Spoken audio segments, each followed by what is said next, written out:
श्री शिवाय नमस्तुभ्यम हर हर महादेव। आज की वीडियो में आप सभी जान पाएंगे कि यदि आप किसी भी गंगा तीर्थ में जाते हैं, गंगा तीर्थ से तात्पर्य है कि जब कभी भी आप किसी भी तीर्थ स्थल पर जाते हैं तो घर से निकलते समय आपको एक काम ज़रूर कर लेना चाहिए। यदि आप वह काम घर पर करके निकलते हैं तो आपको उस यात्रा में, उस तीर्थ में, स्नान में जाने में कोई दुख नहीं होता, तकलीफ़ नहीं होता और आपकी यात्रा सुखद रूप से होती है। तो माँ गंगा की आपके ऊपर कृपा हो, तीर्थ देवता की कृपा हो, इसके लिए आपको घर से निकलते समय क्या करना चाहिए जिससे आपका वह यात्रा पूर्ण हो, सफल हो। साथ में आप जान पाएंगे एक विशेष कामना पूर्ति उपाय जो कि आपको केवल गंगा जल से करना है। तो कैसे करेंगे और क्या नियम है, क्या रख करके कैसे करके जाना है कि आपकी यात्रा सुखद हो, दुखद में ना हो, तो इसके लिए वीडियो में अंत तक बने रहिएगा। साथ में यदि चैनल पर पहली बार आए हैं तो चैनल सब्सक्राइब करते जाइएगा, क्योंकि ऐसी ही वीडियो हम आप तक पहुंचाने का प्रयास करते रहेंगे। कुछ उपयोगी लगे आपको तो वीडियो शेयर कीजिएगा, कुछ पूछना हो तो कमेंट बॉक्स में अवश्य पूछिएगा। तो चलिए देर नहीं करते हैं, जान लेते हैं हम अपने उस नियम को जो आपको घर से निकलते समय किसी भी तीर्थ पर आप जाते हैं तो ज़रूर करना चाहिए। वह नियम क्या है, ध्यानपूर्वक सुनिएगा। तो जब कभी भी आप किसी भी तीर्थ स्थल पर जाइए, यहाँ पर मेरा तात्पर्य केवल संगम त्रिवेणी महाकुंभ मेले से ही तात्पर्य नहीं है, अपितु कभी भी किसी भी तीर्थ पर आप जाइए, स्नान के लिए जाइए, दर्शन के लिए जाइए, तो क्या करेंगे आप कि जब कभी आप ऐसे स्थलों पर जाते हैं तो अपने घर से निकलते वक्त, मतलब जब आप निकल रहे हो घर से, तो आप क्या करेंगे कि आपके घर में किसी भी स्थान पर आप एक अपने घर में जहाँ रहते हैं जितने भी कमरे हैं, एक स्थान सुरक्षित और पवित्र चयन कर लीजिए और उस स्थान पर क्या करेंगे आप, एक नारियल, थोड़े से पुष्प, या नारियल पुष्प न भी रख सके आप तो क्या करेंगे कि कोई भी पूजन की सामग्री आप रख दें और वह सामग्री रख करके जब आप नारियल पुष्प या फिर कोई भी सामग्री पूजन की रख करके अपने घर के किसी भी एक कोने पर, कोने से तात्पर्य है कि किसी भी स्थान पर जहाँ पर आपको श्रेष्ठ लगे कि मैं यहाँ पे रख सकती हूँ, रख सकता हूँ, उसी स्थान पर रख दीजिए और कामना कर लीजिए। और फिर आप अपने घर से निकलिए कि हे भगवान, हे प्रभु, हे गंगा मैया, मैं आपके तीर्थ के स्नान करने आ रहा हूँ, दर्शन करने आ रही हूँ। जो भी आपकी कामना हो उस कामना को करके निकलिएगा और आप विनती करिएगा कि हे माँ, मेरे मन में जो उत्साह है, जो भाव है, जिस भाव से मैं आ रही हूँ, आ रहा हूँ, वही भाव, वही प्रेम और वही उत्साह मेरे वापस आते समय बना रहे, मेरा हुआ है टूटे ना।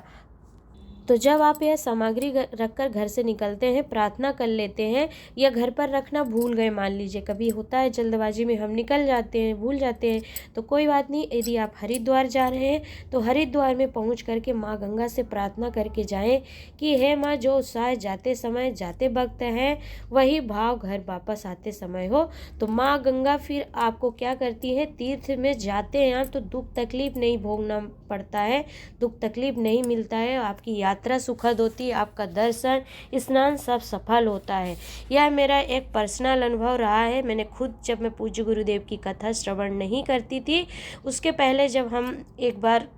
हरिद्वार स्नान के लिए गए थे तो यात्रा में हमें भी बहुत कठिनाई हुई थी। या तो अनजान व्यक्ति से ही हमारा क्रोध इतना बढ़ जाता है कि लड़ाई हो जाती है, ट्रेन में लड़ाई हो जाएगी या बस में लड़ाई हो जाएगी, अर्थात आपका मन दुखी हो जाएगा, आपको कुछ ऐसी तकलीफ मिल जाएगी कि वह तीर्थ और स्नान, आप दर्शन करने में आपका मन चित्त नहीं लगेगा। तो यह सब दुख तकलीफ आपको यात्राओं में ना भोगना पड़े, ना मिले, इसके लिए घर में पूजन सामग्री रख करके अवश्य चले। तो मेरा अनुभव ये रहा है कि जब मैं नहीं सुनती थी कथा तो हम गए तो हमें बहुत तकलीफ मिला, लेकिन एक दो बार से, जब मैं अभी कुछ समय 2-3 साल पहले की बात है कि हम वैष्णो देवी की यात्रा के लिए गए और घर पर मैं स्वयं ऐसा करके जाती हूँ जब कभी भी दर्शन करने, तो मुझे वैष्णो देवी माँ के दर्शन में, तीर्थ में, ना तो हमारी किसी भी व्यक्ति से ऊंच नीच हुई, ना तो ट्रेन में, मतलब प्रेम पूर्वक सभी आपको स्थान देते हैं। ट्रेन में भी कभी कभार क्या होता है सफ़र करते समय या बस में कि कोई व्यक्ति सीट के पीछे ही लड़ाई करने लगेगा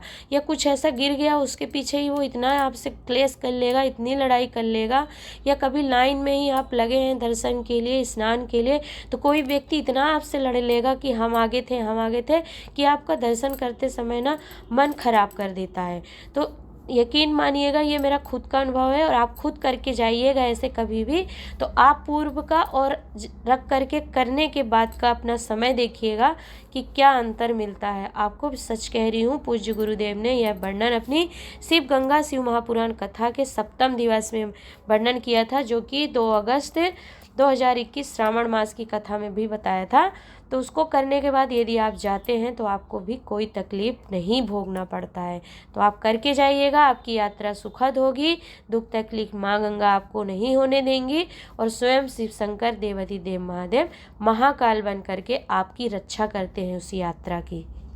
जैसा कि मैं पूर्व में भी वर्णन कर चुकी हूँ कि गंगा स्नान या कभी भी किसी भी तीर्थ पर आप जाएं तो आपको कंकड़ संकर का पूजन अवश्य करना है घाट के किनारे पर। देखिए, गंगा के स्नान पर जाने से और उनके तट पर कोई कंकड़ मिल जाए उसका शिवलिंग बना करके जब गंगा का ही जल हम 3 बार डाल देते हैं, स्नान करने के बाद करना है आपको।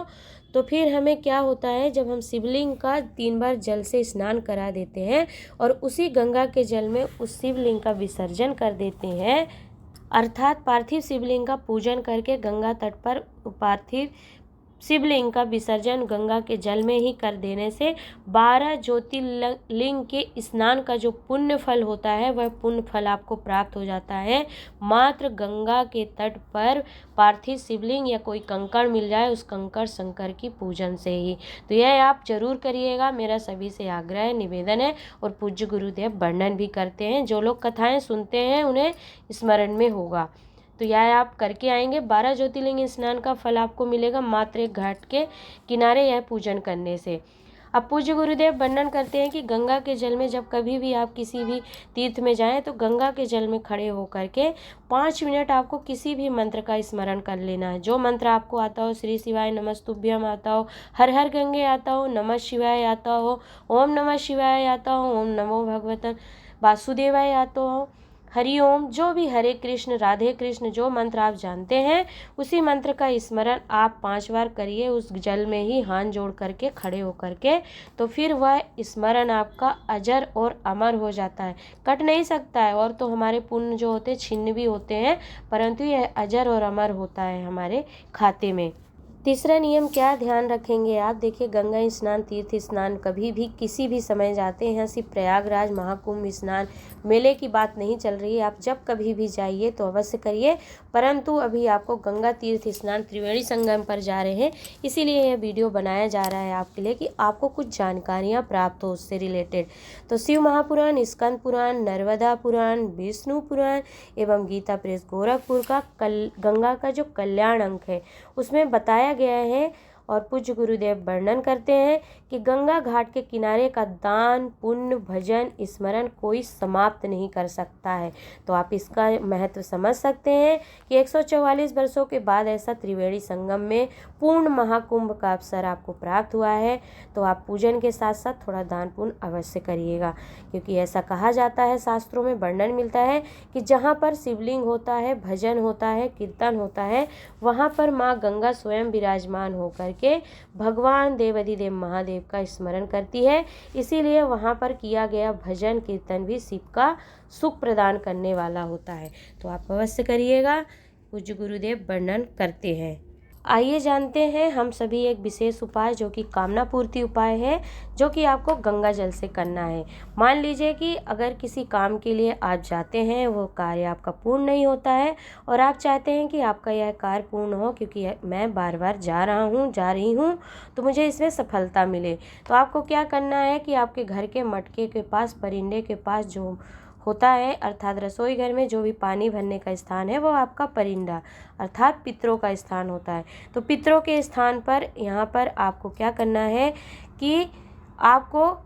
एक कटोरी रखनी है और कटोरी में आपको गंगा जल डालकर रख देना है। गंगा जल आपको कुंदकेश्वर महादेव का स्मरण करके डालना है और अपने हाथ में एक आप सिक्का रखिए, कोई सा भी सिक्का ले लीजिए। अब यहाँ नहीं पूछिएगा कि 5 का लें कि 10 का लें, 2 का लें, जो सिक्का हो, बस सिक्का होना चाहिए। उस सिक्के को अपने हाथ में लेकर के कुंदकेश्वर महादेव का स्मरण करके अपनी कामना करके इस सिक्के को आप उस गंगा जल वाली कटोरी पर रख दीजिए जो कि आपने घर के पानी वाले स्थान पर रखा है और उस गंगा जल को अपने नेत्रों से लगा करके आप जिस भी कार्य के लिए जाना चाहते, कोई भी कार्य हो सकता है, उसमें कोई बाउंडेशन लिमिटेशन नहीं है कि इसी कार्य के लिए है। आप किसी भी कार्य की पूर्ति के लिए इस उपाय को करके कभी भी जा सकते हैं और इस गंगा जल को अपने दोनों नेत्रों से लगा करके आप उस कार्य के लिए जाइए, आपको सफलता अवश्य मिलती है। अब जब आप कार्य को करके आ जाएंगे, आपका कार्य पूर्ण हो जाएगा, तो आप क्या करेंगे, जो गंगा जल है यह कटोरी में जो आपने रखा था, सिक्के को निकाल करके आप शिवालय में जाइए और दान पेटी के अंदर इस सिक्के को डाल दीजिए और जो गंगा जल है वो देव अधिदेव महादेव को श्री कुंदकेश्वर महादेव का नाम ले करके स्मरण करके आप जल चढ़ा दीजिए और कुंदकेश्वर महादेव से प्रार्थना करिए कि हे प्रभु, मैं आपका स्मरण करके गया था तो मेरा यह कार्य पूर्ण सफल हो गया। उनको धन्यवाद करें अपने कार्य की सफलता के लिए। तो कुंदकेश्वर महादेव का नाम स्मरण और गंगा जल और एक सिक्के का उपाय, यदि आप अपनी कार्य सफलता कामना पूर्ति के लिए जाते हैं तो सफलता निश्चित ही प्राप्त होती है। बताना चाहूँगी, पूज्य गुरुदेव वर्णन करते हैं कि केवल सारे महादेव के जितने भी स्वरूप हैं, तो कुंदकेश्वर महादेव को जब हमारे आसपास जल की वृष्टि नहीं होती है, उस समय पर कुंदकेश्वर महादेव को किसी भी नदी में जल में डुबा करके उनसे प्रार्थना करी जाती, अर्थात कुंदकेश्वर महादेव को जल में डुबा करके स्नान कराया जाता है और अन्य किसी भी शिवलिंग को जल में डुबाकर स्नान कराने का शास्त्र प्रमाण नहीं देता है, तो ऐसा नहीं करना चाहिए। केवल कुंदकेश्वर महादेव का जो स्वरूप हो या उस स्वरूप में जहाँ भगवान विराजमान हो, उसे ही केवल नदी में डुबा करके स्नान कराना चाहिए, कराया जाता है। तो यह आपको कुछ विशेष नियम थे जो आपको कहीं भी किसी भी तीर्थ में जाते हैं तो घर से निकलते समय कुछ पूजन सामग्री रख जाते हैं, तो यात्रा आपकी सुखद होती है, दुख तकलीफ नहीं भोगना पड़ता है। और गंगा के तट पर पहुंच करके आपको स्मरण मंत्र दान पूजन का महत्व बताया, साथ में आपने गंगा जल का उपाय जाना जो कि आपको कभी भी उसकी आवश्यकता पड़े तो कर सकते हैं। आज के लिए इतना ही, मिलूंगी एक नए वीडियो नए उपाय के साथ। तब तक के लिए यदि वीडियो उपयोगी रहा हो तो कृपया करके आप वीडियो शेयर अवश्य कीजिएगा, जिससे अन्य लोगों को भी इसका लाभ प्राप्त हो सके। हर हर महादेव, जय गंगा मैया।